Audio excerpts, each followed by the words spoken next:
So next up, I want to intro the first portion, our fireside chat presenter, a published author by the name of Chris Rucks, has a really amazing book called Don't Make Beats Like Me. He first got his start as a beat maker and music producer, and then started working in the music industry for a dynamic producer, went on to do A&R, publishing, marketing, as well as various other things with a lot of different agencies within the music industry, and gathered a lot of really amazing information through his journeys and put all of that into a book that's very cool, very educational. Ladies and gentlemen, give it up for Mr. Chris Rucks.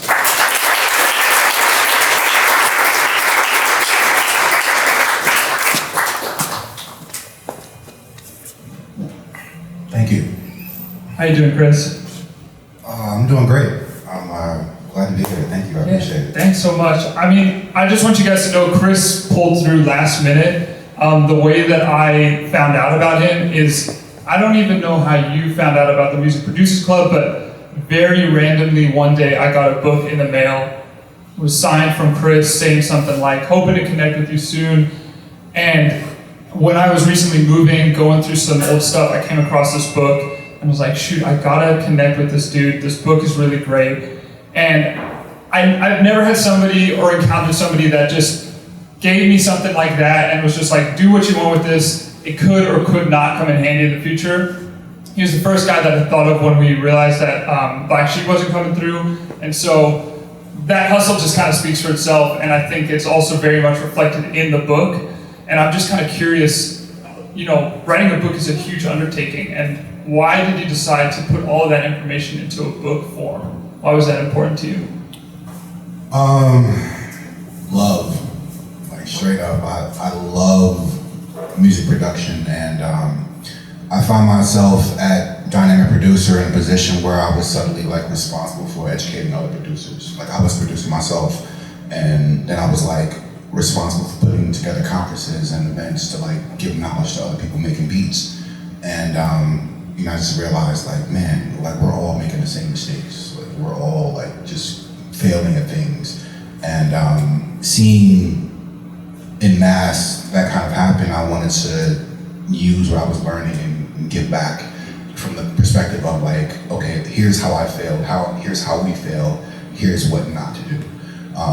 And so I just worked on this book for years, and eventually started interviewing other cats who, you know, had the Grammys and the Platinum Plaques and had like the how-to and the how-not to side by side in the same book. And I just wanted to give back. That's amazing, because, you know, like I said, a book it takes like a very specific skill set. It's not like developing an online course or something like that. So I'm curious why you chose that specific medium. Is that something that you're used to in terms of like sharing your ideas, or had you had any experience writing books in the past? Well, here's the caveat to my background. I got into production in like 2004, and I went hard for about 5 or 6 years before I switched over to the business side. But I'm actually a writer first. I have an English degree. So interesting things happen when you're trained to write, and then you get into music. So it's like my ability to kind of convey these ideas and tell stories is vastly different than someone who's just a producer. You know what I'm saying? So that's kind of where it came from. Like I naturally am an educator and writer, so the book was my first idea. And you said that through your journeys, you were noticing a lot of people in the industry and producers and musicians making these mistakes.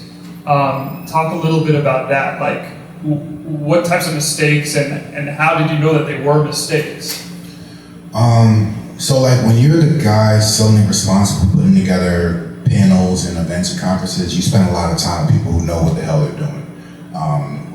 It becomes very clear what a real hustle or, you know, solid thinking or real action looks like compared to what you've been not doing for the longest. So that was the first part. You know, me being in league with the winners and the greats and people who were achieving these things, and being able to take that and I'm sorry, give me that again. Well, just like, what were some of the mistakes that you noticed right off the bat? Oh, okay. Everything is here and here, and what I started seeing was that we were paying so much attention to how good the music is, how dope are the beats. Oh, but did you hear, how great I sounded? Did you hear how dope this beat was? And eventually it came to this point where I was like, yes, the beats are dope, but what are you doing here and what are you doing in here? And the mistakes and the failures were all emotional. They're fear-based. They're being terrified of networking. They're a lack of discipline. These are the things that I realized were killing, producers and myself. And so that's kind of what the book focuses on. Let's just start from your beats are dope. And that's the minimum. And then after that, okay, what are we doing? How are you managing your time? How disciplined are you? How are you comfortable? How comfortable with fear are you? Are you terrified of networking? Like, I address those things because that's where we lose, and we kind of need someone to push us in that direction when sometimes we're not going to push ourselves. So the foundation of all that starts with your beats are dope, in a sense that you're trying to encourage artists to believe that, or you kind of were teaching them how to actually make dope beats. The book definitely touches on making dope beats because that's the beginning, right? Making dope beats is the doorway, the entrance to the rest of the game. So if you're not at that point, then you got to get to that point first. And then after you cross this threshold of having amazing music, what's the other stuff that allows success? Dealing with contracts, dealing with licensing, dealing with paper gangsters. People in the industry are vicious. Do you have the personality to kind of encounter and deal with these people on a regular basis? So it's those things that I like to get into after my assumption that your beats are dope. It's interesting because as music producers, and also speaking personally for myself, it's hard to reach that point where I think my beats are dope. It's there's always somebody that has a better mix, has been doing it for a little bit longer, is further ahead. How do you actually know when your beats are dope? So let's take it to fear, right? I talk about the fear of being critiqued, right? Which is real. You all make music, I make music, I write. So put your stuff out there and say, tell me what you think is terrifying. But that has to happen. The market has to tell you if you're dope, right? If you're getting traction, then you're gonna know you're dope. So putting yourself in a position to get feedback is critical to knowing where you stand.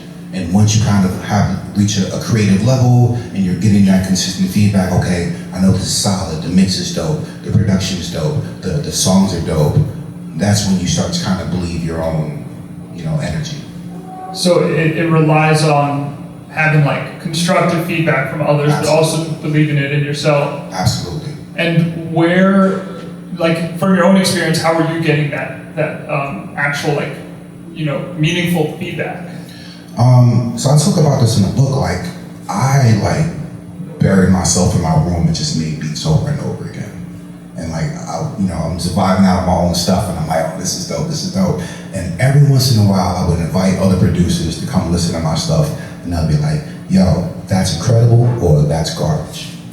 And these are people that I trusted, from their production and their experience. And so those are windows into, oh, okay, I need to work on this. That's a problem. This doesn't sound good. Also, I talk about beat battles. Beat battles are a great arena to figure out where you are sonically. Because you can go into a beat battle thinking that, you're amazing and then get smashed. But do you, A, go home with your tail between your legs and kind of, just suffer a defeat? Or B, are you inspired to go home and kill it? So again, emotionally, how do you respond to that pain of defeat? And I guess to the audience of musicians and producers, is there a way that you find is most advantageous or successful in terms of getting constructive feedback? Go out into the world with your chest open and be prepared and take every L and every punch and every that sucks and I'm not really paying attention to this and use it. You gotta learn to take the pain and use it to evolve your craft. And I think that's what it is. Just keep putting it out there until you get better, take the feedback, and evolve. And when you say putting it out there, are you also talking about like really pushing and promoting your music before you feel like it's at a level where it's considered dope? That's a tough one, because you can go either way on that. I do think it's important to release music on some kind of regular basis to see how the market responds.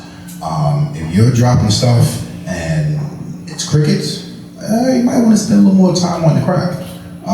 But if you're kind of gradually getting more ears and more plays and more views, that's a good sign to keep going in that direction.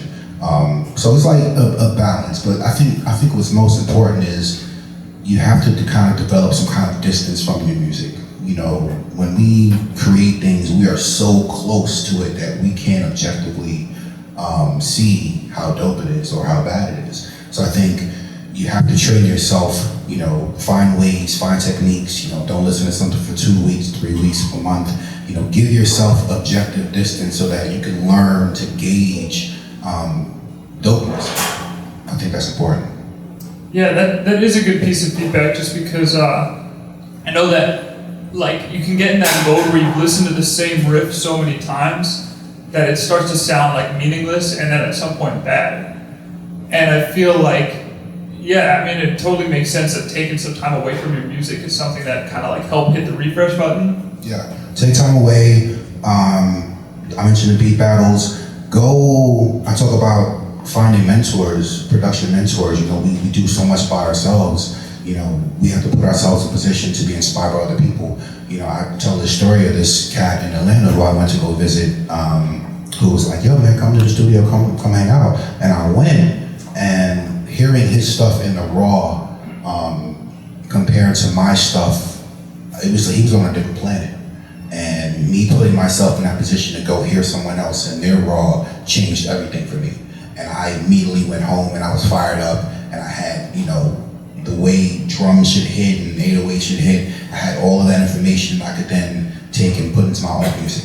So go find someone who's doper than you, and you know, do whatever you have to do to spend some time in the studio with them so you can get that inspiration. Yeah, I guess on those same lines, I mean, I don't know how much you're doing stuff in the studio versus like on a computer and just a DAW, but I guess also like looking into project files and digging through somebody else's work that you feel like is more advanced. Is that kind of also along the same lines of just like having somebody mentor you in a way, but without even really being there? Absolutely. So one of the guys I interviewed for the book, his name is Rio.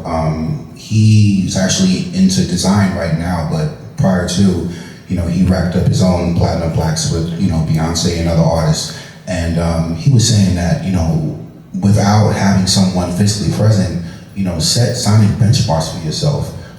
Who was your idol? He said back in the day, you know, Timbaland was my idol, and I set him as my standard. And I would redo his beats. I would, you know, investigate the same sounds, and I kept working until I got to a point where my stuff was sounding similar to, or even better, he thought sometimes. So if you don't have someone who's physically present, you know, you can still objectively listen and pinpoint someone who inspires the hell out of you and work until you can get your stuff to a point where it's like, yo, these are kind of on the same plane sonically. I feel like one of the difficult things about putting music out into the internet is that it's really hard to gauge feedback sometimes, because you don't know like who's on the other end. You don't know how like listens are really translating to something that is either good or bad. You know, like what advice do you have in terms of how to gauge feedback once you've thrown your music out onto like SoundCloud or Spotify? Well, the first distinction I would make is, you know, what's your goal? Is your goal to just drop instrumentals on SoundCloud and kind of watch the plays come in over time? Or is your goal to make songs with artists? So you kind of have to attack that by what your purpose is, right? It is a matter of plays and comments and views from a pure, you know, SoundCloud social perspective. If you're working with artists, you know, the artist that you're working with and the responses that you're getting and the desires to work with you are going to be your gauge. If that's not coming in, then you probably still have more work to do. If your stuff is dope, an artist is going to want that. They're gonna want what you have to make themselves shine. So if you're getting that kind of traction, you're in the right direction. This kind of might be a bit of an obvious question, but when you throw your music out there, it's not gonna like sell itself. How do you go about promoting your music when you're just kind of like testing the waters? It's your first time putting music out there. You don't know how to be received. Like, what would you recommend to those types of artists in terms of getting some listens, comments, plays? Again, what's the goal? And I ask that question because it's one of the first things I talk about in my book is know what you want out of this, because only when you know what you want can you create the appropriate plan to make things happen, right? So, if it's the SoundCloud game, if it's purely, for you, you gotta just drop it out there and turn Instagram and Twitter into, your own social media marketing monsters and keep pushing, keep grinding. If you're trying to license your music, you have to, again, do the same thing. You have to turn social media into monsters. You have to network with the appropriate music supervisors, whoever it is. And if the game is songs and artists, it's a whole different grind. Again, you're meeting the right people. You're out in the streets, you're in the studio trying to stack the number of songs that are out in the game. And whatever that goal is, your results should dictate your next moves. If it's the plays, are they coming in? Are you getting traction? No, okay, let's go back to the drawing board. Let's make more music. Let's find more collaborations. Same thing with licensing. If you're not, kind of getting that traction, back to the drawing board. Make more music. Try different styles. And the same with your artists. Back to the drawing board. More emphasis on the creativity, then back out. So it's kind of this in and out at all times, gauging how things are going. Okay, I'm not getting the results. Let's step up the creativity, then go back out again. And so I think a lot of people out here are musicians who I could assume their goal is to just get listens. They want to start growing a fan base, get their music in front of a couple hundred, couple thousand, couple million ears over whatever span of time. If your goal is to just simply get listens and grow a fan base, and you have not jumped into that game at all, like what would you recommend as your first step in that? First, I would say, is that really a goal? Because who gets listens? So to just get listens, I would say that's probably like your house DJ, just pure listens. If you're making hip hop, if you're making pop, you're probably looking to make the best damn songs possible first, and then you get listens after the right collaborations. So again, like, what are you trying to achieve? To just get spins, that sounds a little vague for me. I would want something more specific to your genre or your own personal goals. Does that help? Yeah, totally. I mean, I guess in that case, speaking for myself, like maybe I don't know what my own goals are then, like for me, I just want to put my music out and I just want people to hear it. Like I spent so long making a beat, I just want like a lot of people to hear it and just like enjoy it like I did making it, Well, okay, cool. It's hella honest for someone to be like, I don't know what my goal is. But that means you can acknowledge that and go back and say, okay, let me identify what I'm trying to do here. Because without that, you're just shooting in the dark. And like, this is too hard to be shooting in the dark. So that's dope that someone would say, okay, cool, what's my goal here? Okay, I want to be like X, Y, and Z. So, name someone who inspires you. And this sounds like just kind of cheesy, but I've just been listening to a lot of like older Dr. Dre recently, and just like listening to his earlier stuff has been really inspiring. Okay, so you just picked like the whale of inspiration, right? Dre is probably one of the top 8 greatest producers of our generation, right? So if you want to just get heard like Dr. Dre, you know, that's a whole different ballgame, right? And that's why it's important to understand what the goal is, right? And if we objectively look at what Dre has done, Dre made his way by, one, joining a group, right? And then he signed some of the best artists to ever get in the game. You know, Dre was never about, oh, I'm just gonna drop like solo stuff. Dre leveraged the talent of other artists to make his way to stardom. And so the first thing I would ask you is, who are you working with, right? What other artists are you making sound incredible with your music that you can kind of lasso onto this star and ride with them? So simply by identifying a model, can you change your entire process to go forward with? And that's the kind of stuff I talk about in the book, like the goal. Right. The goal. So, yeah, I guess like a role model can be somebody very much outside of just like a sonic role model. It's more so about like their approach to business and The promotion. blueprint. Okay. And I'm glad you said that because, you know, so often we just say, I just want views, I just want plays. Again, let's go back to Dre. Business, contracts, labels, grimy, greasy people. Like, these are all components of what he's gone through to become, you know, who he is. You know, for me, I was always inspired by the Neptunes, right? Still incredible to this day, but let's look at their blueprint. Musicians, theory, right? Instrumentalists, a label, contracts, lawyers, clips, you know, signing artists, leveraging other talent to put beats under, put songs under, and skyrocket that way. So it's like, once you pick a model, once you pick a starting point, then it's like, okay, I need to consider all of these other things outside of just how my beats sound.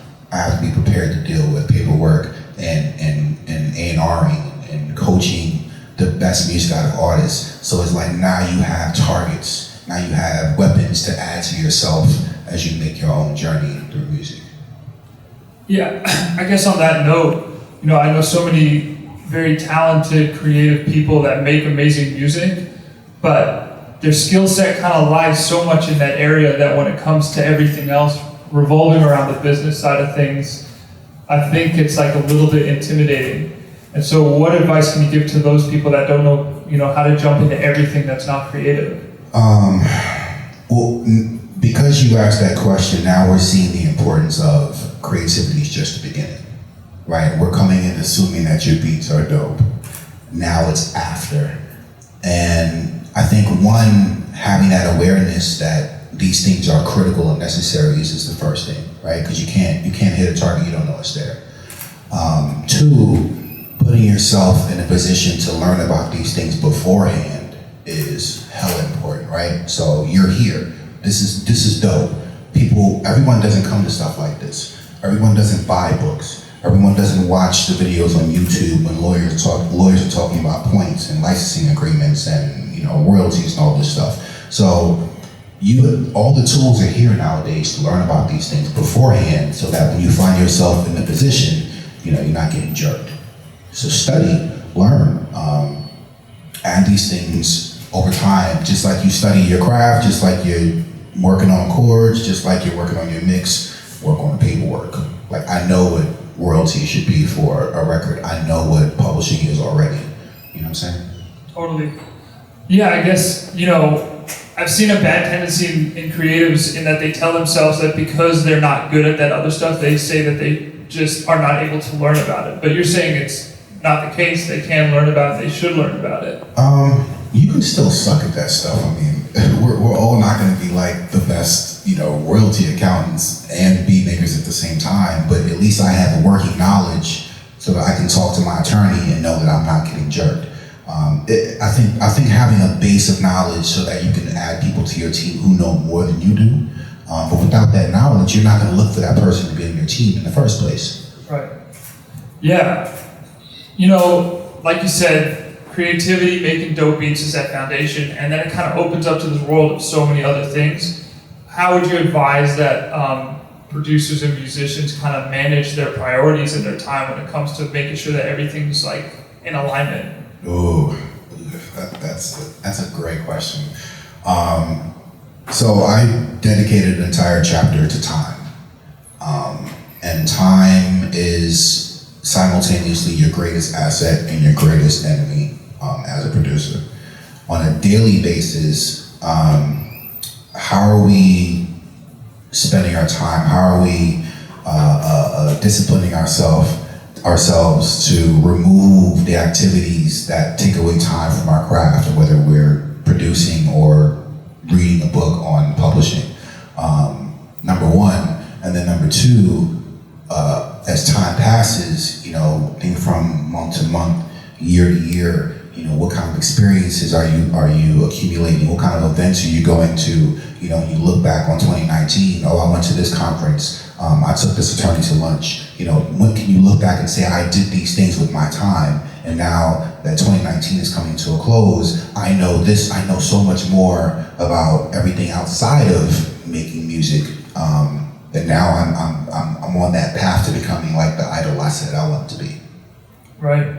And I guess in terms of like day-to-day time structure, is there kind of some theory you have around how it breaks down between creativity, like learning new stuff, focusing more on the business side of things? Absolutely. So I'm super all about time, right? And I was reading something and it said, we have 168 hours a week total. And I was like, that can't be right. I pull out my calculator and I'm like doing math. I'm like, damn, we do. And when you know that's how much time you have minus sleeping or working, it's like, what am I doing with the rest of that time? And where did that go? And it's kind of a scary thing when you look back on the week and you can't account, for what happened or what you did. So one, if you're making music, you have to be super particular about your time, because essentially, this is a game of years. It takes years to master a music craft, right? 5, 7, 10 years. Those are drops in a bucket, compared to what the greatest producers and musicians have spent, on their craft. So be super aware of your time. Your Instagram, your Snapchat, your Netflix, your Hulu, those are all enemies. They are. And that sounds cold as hell, but it's real. Yes, like you have to enjoy yourself. Yes, you have to kind of balance your life. But if you are a music producer, you have a job, and that job never ends. And that job is to master creative or business 24/7. So, some of the greats, they sleep less than everyone else. They're not on IG all the time. They can't afford to be. There's a beat to be made. There's an artist to chase down. There's a mix to be done. So be aware of your time. Pull out all the stuff that regular people do. You're not regular. None of you are regular. You have a craft to master. So pull those things out. Still try to balance, have a little fun, but you essentially have to be ultra focused to make this a reality. Yeah, let's give it up for that, right?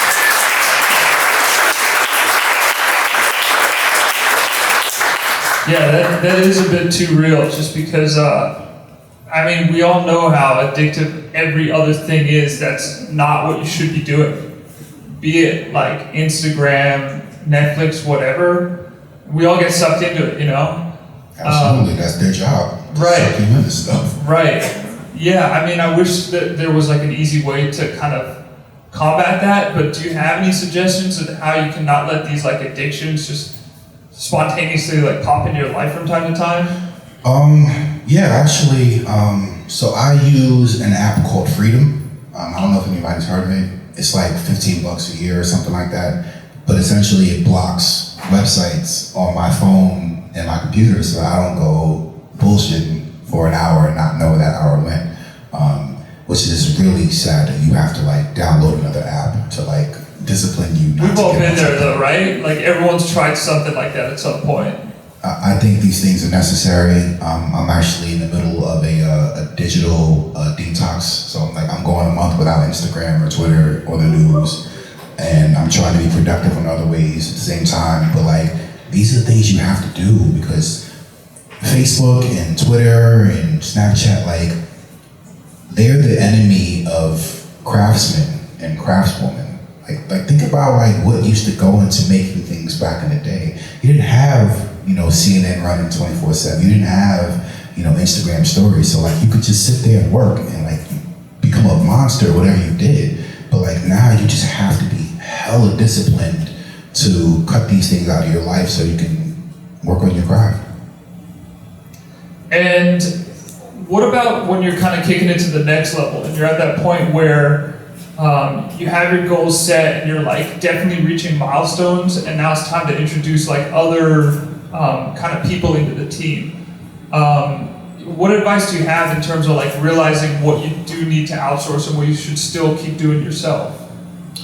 I think that comes down to, again, being objective of kind of where your strengths are. Well, first let me say this: collaboration is king, right? I think our generation of producers have been sold this dream of doing everything by ourselves, right? Like the visual today is like, I'm in the studio, it's just me, my headphones is dark, and like there's nobody else in the game. Like that's not how music should be made. One of the guys I interviewed, DJ Khalil, I don't know if you know him, but like he's like one of my favorite producers. He's incredible. Grammys, Jay-Z, Clips, all of these guys. And he was like, collaboration is it. Like that's how I get my sound. Like I work with the best. So let me first say that collaboration should always be a part of your arsenal. Adding people to so be objective about what you do best. If your strength is not mixing, well, pair up with somebody whose strength is mixing, or take courses, or outsource what you can or shouldn't be doing, which is fine. It's fair. It's okay to be like, I'm not the best at drums, but this guy is a monster. I'm gonna bring him in on my track, and I'm gonna do a couple of beats with him until I learn something, or we'll have a long-term partnership. So be objective. Always be looking for people to bring in, to learn from, to be inspired by, to compete with. Competition is like so dope. When you got somebody who's like, oh man, the melodies he does is crazy. I'm gonna work with them, so that you keep ratcheting up just by being in competition with this person. And then, once you cross a space creatively, you should always be looking for people. Like that becomes the next job. Okay, I'm dope enough now. Now I'm always looking for people. I'm always looking for writers. I'm always looking for singers. I'm always looking to do, to demo records. I'm always looking for engineers. I'm always looking for someone. That's like the next phase in all of this, is I'm always looking and working with someone. And that's essentially, I think, the missing piece for a lot of people is like, this is now about people. This is no longer about me sitting in my room making music. This is now about people. About like a team all kind of working together to put something out there. Absolutely. Yeah, I want to get your hot take on two matters that we talk about pretty frequently over here, in that, like, how do you know you should release your music through a label versus stay independent, and how do you know you should work with a manager versus staying independent? Well, I'll tackle the manager first. I've seen so many producers like chasing after a manager, like, oh, my beats are dope now, so let me go find a manager. And I think it's partly because they don't want to deal with the other stuff that the manager knows about, the intricacies, the publishing royalties, or the networking. And I believe that if you're doing what you're supposed to do and your music is at a certain level, the manager will come find you. You're gonna run into the manager because they're gonna be like, yo, this person is hot. I'm gonna work with you. I'm gonna get paid because we're gonna do stuff together. You know what I'm saying? So kind of reverse that mindset. The manager will find you when it's time. Now, in terms of working with a label, or like, again, what's the goal? If you're a producer, should you start your own label? Where you're signing artists and developing them and taking them to other labels. That comes from knowing the goal. If you're going to sign to a label as a producer, you're going to sign a production deal. You're going to take half of whatever you do, upfront and back end. Is that a part of your roadmap? Is that a part of your goal?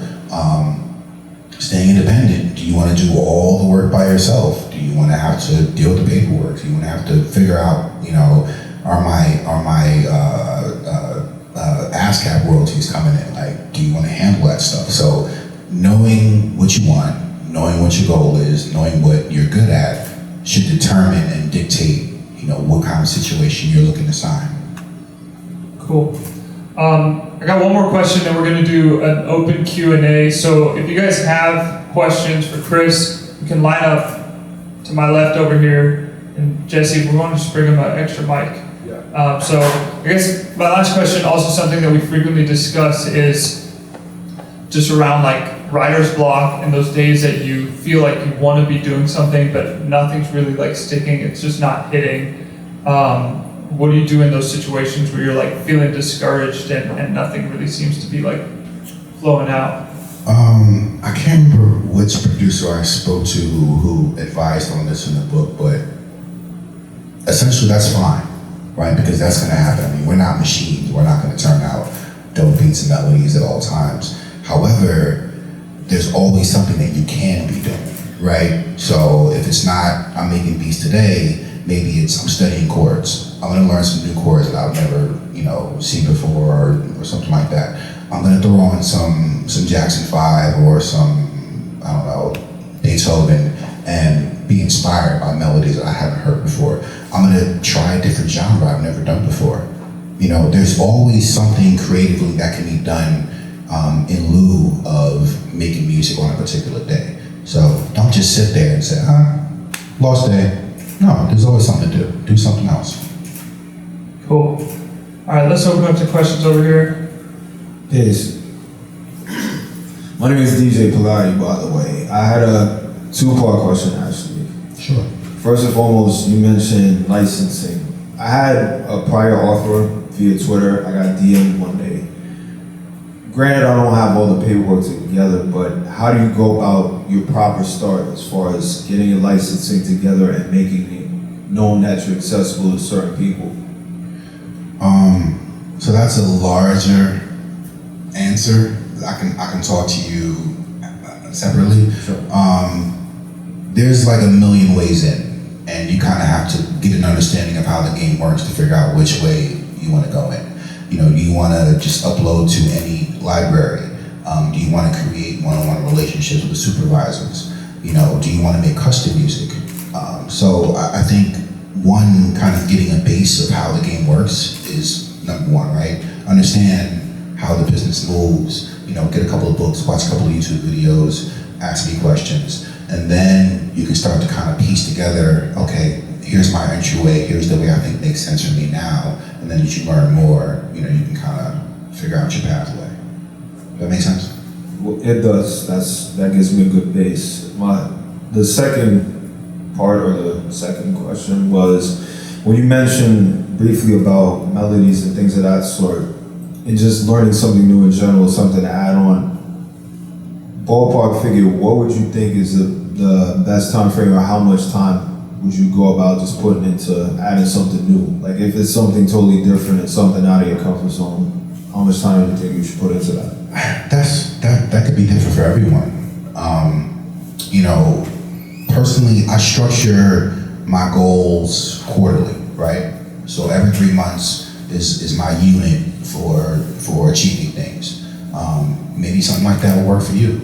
You know, maybe it's 1 month. I'm gonna do, I don't know, Brazilian music for a month and just see how it feels. Or maybe it's 2 weeks. You have to kind of analyze your own situation and figure out, you know, what's best time-wise for you to work in something that's different for you. Try it out. Try something different for a week and say, okay, cool, that makes sense. Or this doesn't fit with the schedule, the normal program. You know, just jump off from somewhere. Thank you. Hi, Hello. I'm a singer-songwriter from Canada. Awesome. My name is April Eileen, and I'm curious, you said you are always looking to collaborate. How do you find songwriters and singers to work with? Do you use managers, friends, Spotify? Like how many come through mutual friends and how many is sort of cold, like any cold calls? How does that work? Well, let me first give this caveat. So I'm a full-fledged writer author now, right? So I started in actually beat making, then I moved to the business, and then this book came. So I'm out in terms of music making. However, I can still answer your question. One, as I said, be comfortable with networking, right? Like that very act in itself is humongous for people, creative people who are terrified of the typical stereotype of us is we're in a corner somewhere terrified to speak. So one, if you can break that kind of glass to the point where you're always out there, that's the first thing. And then you're here, you're already doing it. All the events, all the conferences, all the studios, like all the time, it's endless. Your opportunities to meet other dope artists. Social media, I love this record. Do you want to collaborate on something online? Like, it's just this relentless part of what you do, and acknowledging that, okay, the creative is good, but now I need to talk to people. Awesome, thank you. Let's take these last two over here. Hey, my name is Mark. I'm a music producer. Found your talk very insightful. I had two things I was wondering about, and you can pick which one you like better. But the first one is on collaboration. Okay. You spoke a lot about the advantages of collaboration. I was wondering if there's any negatives that you want, that you could mention, or things to be aware of. Not everything's great. There's pros and advantages to everything. Absolutely. What about negatives of collaboration? The other one is about time usage and being smart about it. So say you got shown up at a beat battle and you decide to go home and practice for 8 hours. Just because you do that for 8 hours doesn't mean you're doing it the best way possible. And so how can you use that time, the best way possible? That second one's hard. Just because you're practicing doesn't mean you're practicing well, right? Let's be crystal clear about that. And that goes back into the objective part of music making. That goes back into being at the beat battle in the first place, right? Because if you've done a number of those marathon sessions and you go back to the beat battle and you're still getting smashed, maybe I'm doing something not right? So you gotta create distance and be aware and be like, yo, it's 6 months later and I still sound the same. Or I'm still getting the same lukewarm reactions from my friends or other producers whose ears I trust. That's when that, critique comes in, and that helps, so you can start to adjust how you practice. And look, when you're new and you're figuring this out, you're not gonna know what the hell to do off the bat. This takes time. You can read books like mine and give yourself a leg up, but other parts will just take time. The creative process is long, and it's a slog, but you got to go through it, and eventually you're like, okay, I know how to practice to get the results that I want. After I've been doing this for so long, I know. What was the first question again? Just about the negatives of collaboration, if any. Oh, there are definitely negatives. This is a jungle. Music is beautiful, but it's a pure jungle, and the bad part about opening yourself creatively to work with other people is that you might run into the wrong people. Jerks, thieves, liars, people who don't work as hard as you do. I would definitely say, be aware, feel the energy of people you're working with. Does their hustle match yours? Do you want the same things? Is there any kind of agreement between you two? Have you signed any kind of collaboration papers? These things help you kind of gauge who you're dealing with. But there's no answer to prevent, trouble and pain. That's just part of it. Sometimes you're gonna run into the wrong person. Thanks a lot. Cool. Let's take this last question. Okay, I'm coming from Connecticut, Classic Sharp Beats. I had a question concerning placements. How important are placements for new producers, and should we be, sending our music out, or what do you think is the best method to get your first placement and actually get the attention of, other artists and stuff like that? So that too is a hella loaded question, because it's going to be a combination of activities over time that kind of lead to what you're getting at. So I can't be like, do this and this is gonna happen, right? It's this whirlwind of things you do together, and that involves A, like I said, knowing what you want. B, are you networking your ass off, right? And that's not just sending DMs. That's like finding your way into things, into studios, into events. That's cultivating your own artists, right? It's not just about finding someone to create a placement. It's the Dre model. Who is popping in your area? Who can you make noise with that's right around you? So it's a combination of these kinds of things that eventually lead to placements. But I will say this: never wait for placements, right? I did that. I was like, my life is in someone else's hands, and I'm gonna get on when somebody decides to put me on.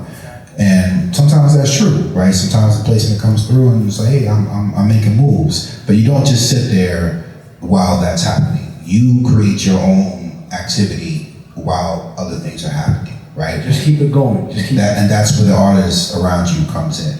I may not be getting calls back from Def Jam, but you know, this guy in my next town, he's doing his thing, he's really talented, so we're gonna make some records together. And maybe that guy at Def Jam's gonna hear, you know, what you've done with this artist in your vicinity. And that's what kind of creates attraction. So move in some direction at all times. Yeah, because because a lot of producers coming up, we hear the word placement, they make it seem like it's like, you know, the first thing we need to do or the most important thing we need to do. So sometimes to me it's like I'd rather build, like you said, with an artist and try to get the buzz out first and then go from there.